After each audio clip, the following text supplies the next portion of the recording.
What's up, guys? Welcome to another episode of Broke Girls Art School. In today's episode, I'll be going over some different shading techniques that I like to use and my different supplies and tips that I find the most success with. So I'll be showing you how I got these different gradients, and then I went ahead and drew some eyes using the tips and techniques just so you could see them in action. So yeah, whether you're a beginner or a pro, I'm sure you'll be able to benefit from this video as we could all use some more practice, right? So if you want to see some future content, make sure to click subscribe, and if you have any questions, feel free to leave a comment and I'll make sure to get back to you. All right, let's get started. All right, guys, so first things first, I'll be going over the supplies that I use for my burnings. I use the Colwood Super Pro 2 burner. I love this machine. It has a lot of versatility with temperature. And when I'm referring to what temperature I'm burning at, it's just on this dial, goes from 1 to 10, just so you guys know. And the different tools that I like to use. These are your basic round tip shaders. So this one is the regular one. It's a little bit wider, but this is what I use for more low temperature stuff. And then this one is heavy duty. Sorry, I'm getting it to focus here. So this is my heavy duty shader. I use this more for making like signs and stuff where I'm gonna be burning at a high temp for a long period of time, because this wire is a lot more durable since it's that much thicker. If you're looking to do stipple shading, then I recommend using this ball tip pen. Trying to get it to focus here. So I have this pen in a few different sizes. This is the largest one that I'll be using for this video. And then there's also medium and small. These are all from Colwood burners. And then my other shading tip that I use most frequently is this transfer shading tip from Razor Tip. And then since I use my Colwood burner, I did have to buy this little adapter so it would be able to work with this machine. And for this one, I do not recommend using for high temp burning, because I used it for, I was burning at a pretty high temperature and it started to melt here. As you can see, the pen still works, but yeah, I definitely save this for lower temperature burning. Before you hop into your next project, I highly recommend getting yourself a piece of practice wood.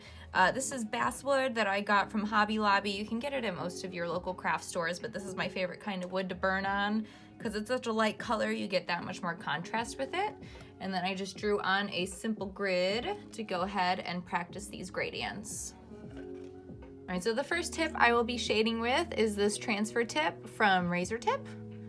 And I'm at a heat setting of 3 on my Colwood Super Pro 2. And when using this shader, I find I get the smoothest gradient when I just do tiny little circles.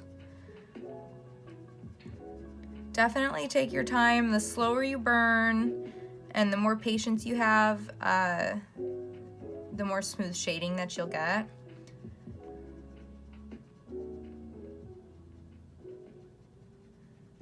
And I definitely recommend cleaning your tips regularly, because if you get that carbon buildup on there, then I find it to be more inconsistent. So as you can see, I'm just doing tiny little circles here.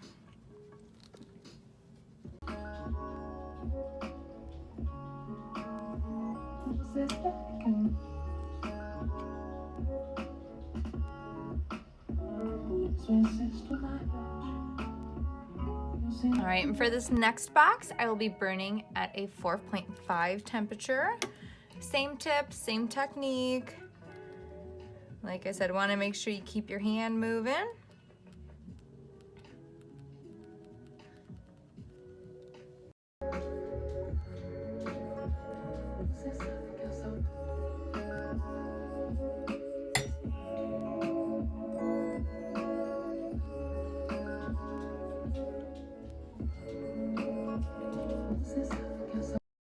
The third box, I'll be burning at a temperature of 5.5.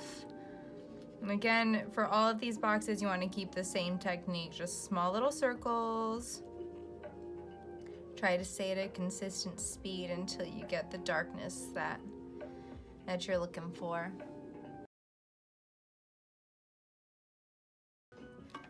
And just so you guys know, I'm not applying a lot of pressure on my pen. I'm kind of just letting the heat do the work for me, because honestly it doesn't make that much of a difference if I'm pressing super light or if I'm applying a ton of pressure.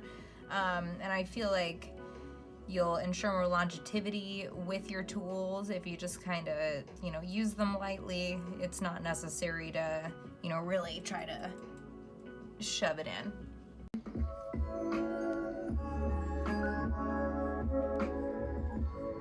For the fourth box, I'll be burning at a temperature of 7. Sorry guys, just realized for this last one, I forgot to press record for the time lapse. But for this last box, I'll be burning at the temperature of 8.5. Right, there we are. So you can see we got a pretty smooth gradient and the different temperatures that we used. This tip is definitely my favorite for portrait work. I feel like I get the most consistent gradients with this, so I highly recommend. And the next tip that I will be doing for this row is my ballpoint tip. So for this first row with the ballpoint tip, I'll be burning all at the same temperature, which is a 7.5. And the way that I'm gonna change my darkness is by making the dots either more separated or more condensed. The lighter I want it to seem, the farther apart the dots are gonna be, and the darker it's gonna be, the closer the dots.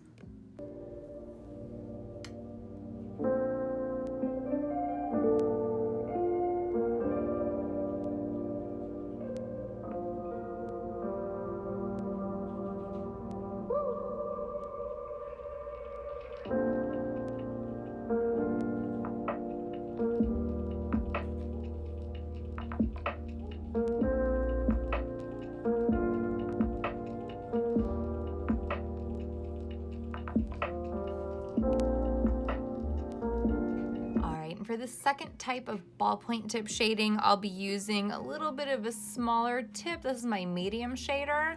And instead of using the same temperature all the way through and doing it at a different concentration, I'll be doing it at the same concentration at different temperatures. So still going from light to dark.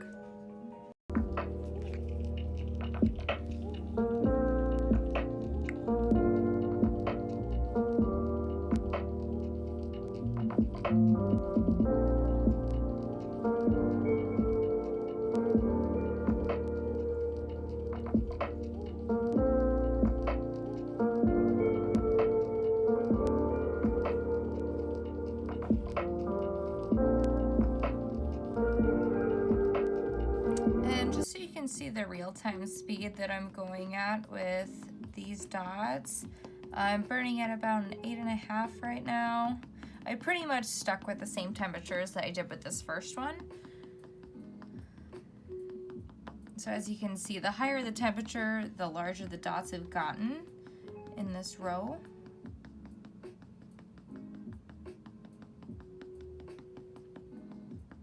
And I'm not using a lot of pressure here. I'm not like jabbing my pen into the wood. I'm just letting the heat do the work for me.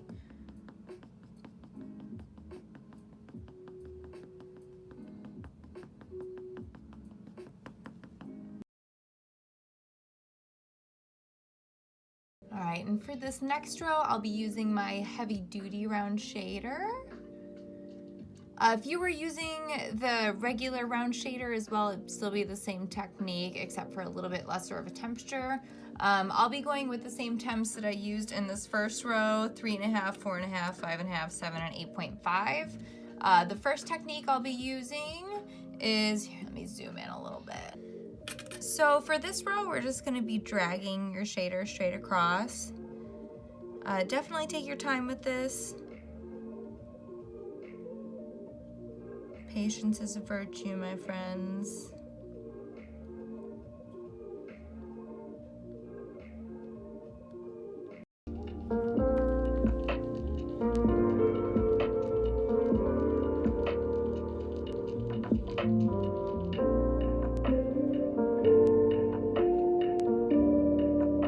All right, and this next temp, I'll be burning at a 4.5.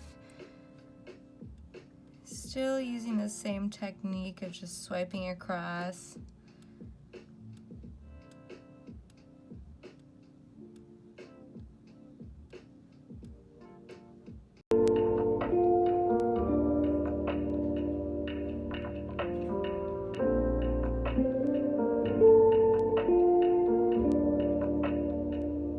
Alright, and then for this third box I'll be burning at a 5.5.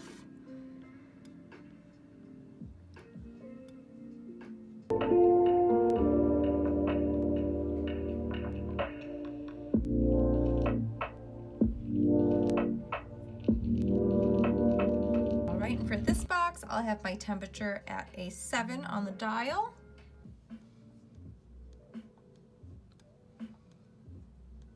Here's some real time just so you can see the speed I'm going at. The higher the temperature that you get, usually the faster you'll be moving. Because if you sit in the same spot for too long, then that's when you'll get blowouts and unproportionately dark areas. So yeah, at these higher temperatures, I'll definitely be moving a bit quicker.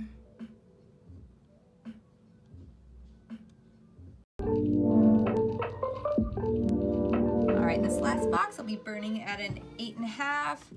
So this one you're definitely going to be moving a lot quicker at the start.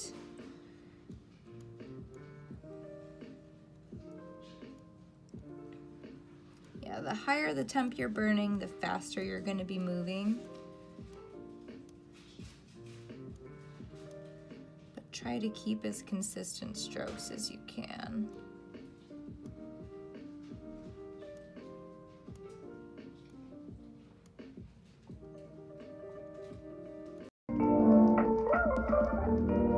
For this last row, I'll be using my regular round tip shader. So this is the heavy dew that I was using for the last row. So you can see it's a bit thicker.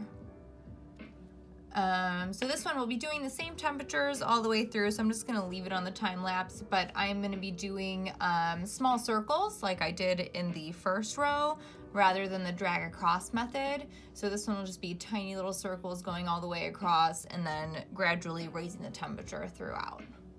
All right, and just so you guys can see the technique in real time, it's the same, just tiny circles.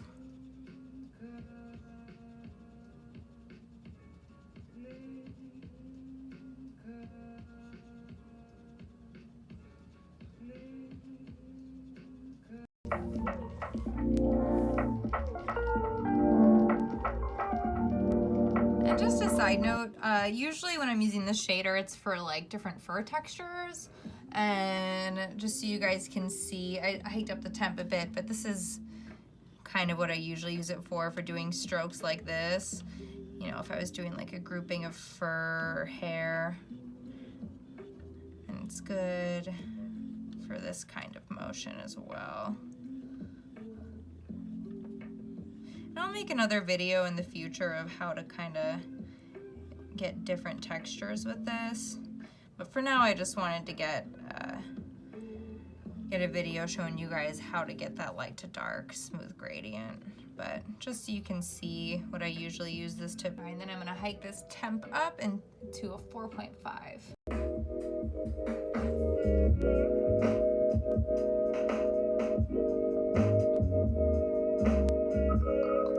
And for these last few boxes, I'll be moving the temperature up the same that I did, as you can see marked on the left side.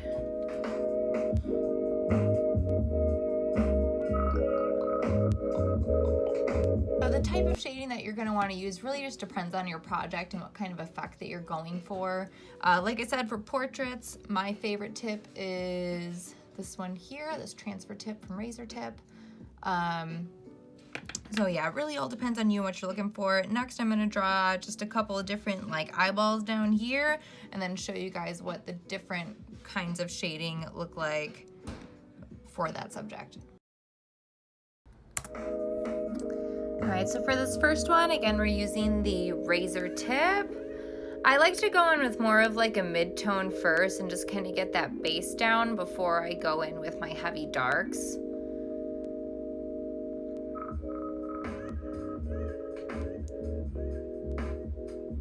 And when working with wood, you can layer as much as or as little as you like. You know, you can go in straight black right away, but I like to do layers because I feel like I get the most depth.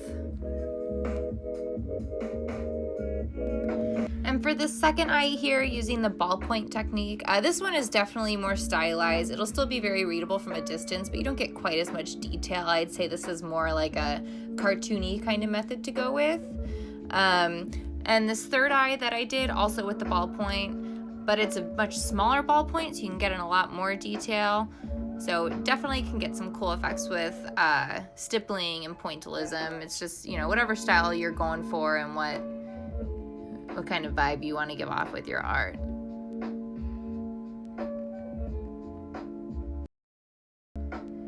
All right, for the fourth eye, I'm going back with my basic round tip shader, not the heavy duty one. And for this eye, I'm trying to use the drag and pull method for most of it.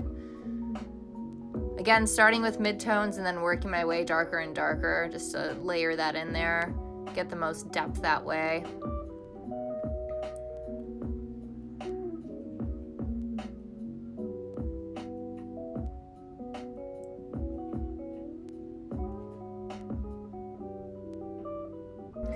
For this last eye, I sped through a bit because I was using the same small circle method as I did in the first eye with the razor tip. But honestly, once you find your favorite shader, then you'll be able to really get down any textures and techniques that you want with it. It just takes a bunch of practice. Except of those eyes that I did.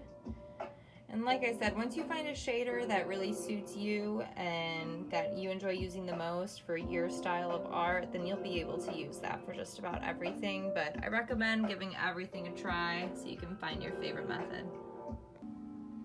All right, guys, so that's going to conclude our lesson on shading today. So again, make sure to subscribe if you want to see some future content, and feel free to let me know what you thought of the video. Have a good one.